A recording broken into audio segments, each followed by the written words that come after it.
Premiers of KwaZulu-Natal and the Western Cape, as you have been hearing all morning, will be outlining their key priorities for the 7th administration in their respective states of the province addresses. KwaZulu-Natal is governed by an administration of provincial unity, while the ANC retained a majority in the Eastern Cape, and the DA did the same in the Western Cape. The State of the Province Address, or SOPA, it is an annual address to the province by the Premier, and its aim is to focus on the political and socio-economic state of the province. It also marks the official opening of the legislature. So let's discuss the various State of the Province addresses with political analyst Khanya Vilakazi. Khanya, good morning. Thanks as always for your time. We appreciate it. I know the Eastern Cape is opening their legislature and hosting their State of the Province address tomorrow. So we'll circle back to the Eastern Cape in just a moment. But let's start with the KwaZulu-Natal Premier. And the IFP Provincial Chair is the Premier, who is Tami Ntuli. And he is preparing for their opening there today. This is a province under a government of provincial unity. You've got the IFP, the ANC, the DA and the NFP, of course, the kingmaker there at the helm. And it's not without its challenges. We saw again this morning a shootout between police and suspects, in which those suspects perished. There's some questions being raised there about the police's policing program. But you also got economic recovery in the aftermath of natural disasters there. So there's a lot going on in the province. And you've got a new administration at the helm. So just talk to us about these concurrent challenges. Yeah, good morning, Iman. I think Tami Ntuli has a big task ahead of him in terms of outlining what will be most important in the government of provincial unity. And we need to pay special attention to the strategies that he's going to be applying, because we need to be reminded of the fact that the IFP hasn't been in power in KZN provincially for almost 20 years. And it is something new to this generation of leaders. And we wait to see how he plans on putting KZN back into a path of growth and prosperity. Of course, totally important, especially when you think about job creation, youth unemployment and so on, and the opportunities that already exist in terms of economic growth. You know, Durban, for example, eThekwini being a global focus for things like conferences and gatherings and so on. Do you foresee a smooth opening there today? Again, it's a very different political picture. Some suggestions that there might be some disruptions. Are you reading it similarly, or is it one you really can't predict? It's one that I can't predict, leading from what His Royal Highness Mrs. Zulukazulitini said yesterday, in terms of hoping that this administration is one that can work together, and asking political leaders in the legislature to put aside the political differences and work towards the betterment of the people of the province. Now, eThekwini, as the only metro in the province, has been in a state of disrepair for quite some time. And we need to see what the provincial government is planning on doing in terms of ensuring that eThekwini municipality comes back to its former glory. Let's perhaps go to the Western Cape and Premier Alan Winde there, needing to address a number of issues. I don't know if you heard the conversation our reporter had with Brett Heron from the Good Party, but the laundry list is large. Chief among them is matching what he will say today against promises that he's made in the past, things like economic growth and job creation in the province. But again, a laundry list, an inventory of challenges there: crime, gangsterism, economic opportunities, inequality and housing. In 2009, the DA won the Western Cape outright, still has that majority. Does it necessarily guarantee smooth sailing and delivery? The numbers might say otherwise.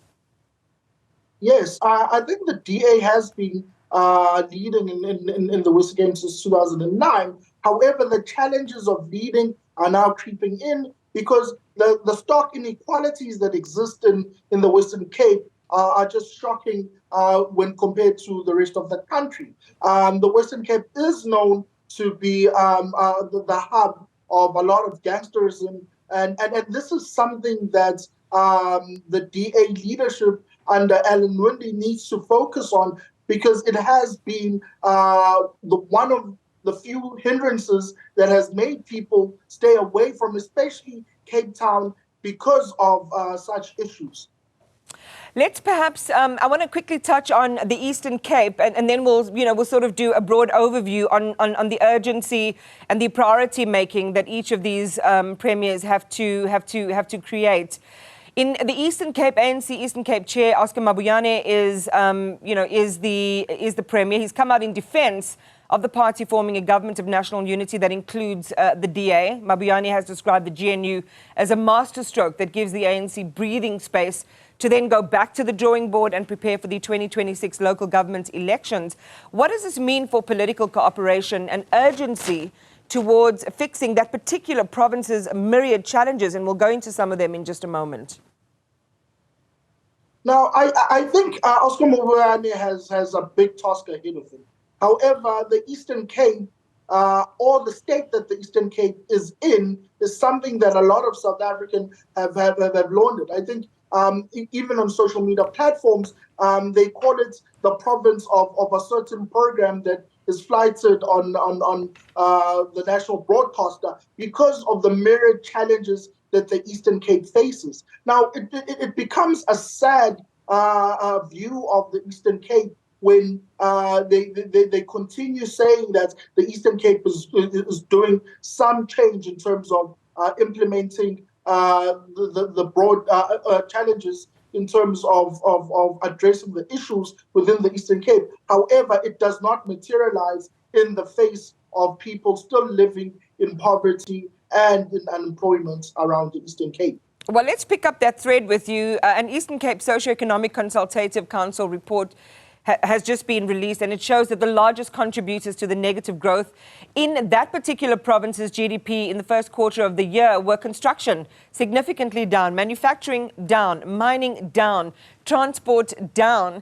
We saw massive job shedding, 77,000 workers in that province losing their jobs in the first quarter of 2024. The unemployment rate there is now standing at around 42%. So massive economic challenges. And then other challenges that complement that negatively: poverty, malnutrition, the construction mafia. How best should the executive there be thinking about working quickly and intelligently to shift the needle? I think Oscar Mabuyane needs to have a concrete plan. And I think not only have a plan, but have a clear assessment on his leadership of the province in the past administration, and acknowledging if there are shortfalls. Because I think you can only move from a position of acceptance to grow if you understand what the problems are, and to have a concrete plan in terms of paving the way forward to decrease the levels of unemployment. Because we all know that if the whole province is a construction site of building, that then increases certain things such as the GDP, and it decreases unemployment, and it makes sure that people are in jobs, working, and have something to take home. Now, if the Eastern Cape is not in a state of repairing itself or rebuilding itself, then it will continue perpetually fall, and we'll see levels of unemployment increasing from 42 to something higher. So the legislature is officially opening tomorrow, and then there's this decision to take the event from Bisho to Ntabankulu, which is in the Alfred Nzo district municipality. That's generated a lot of debate because Ntabankulu is about, well, almost 400 kilometers, I want to say 380 kilometers from their venue, the usual one in Bisho. And it has created some issues between, about this decision from opposition parties. They question value for money and so on. Is this a wise decision? Is it the best note to start on? No. I think the Eastern Cape government needs to focus on the most important things. And moving its administration is not one of them. So we need to continue to ask the fact, why is this being done? To whose benefits will this be? Because the people of Eastern Cape need things being implemented. They don't need a change of administration from one end to the next. So those are the underlying things that we see the administration focusing on instead of not focusing on the pertinent issues of unemployment and inequality that hinders the province. Khanya Vilakazi, I'm sure we'll have a lot to talk about after we actually hear how they've priority set and what the 7th administration vis-a-vis service delivery specifically is going to look like. Thank you very much for talking to us this morning.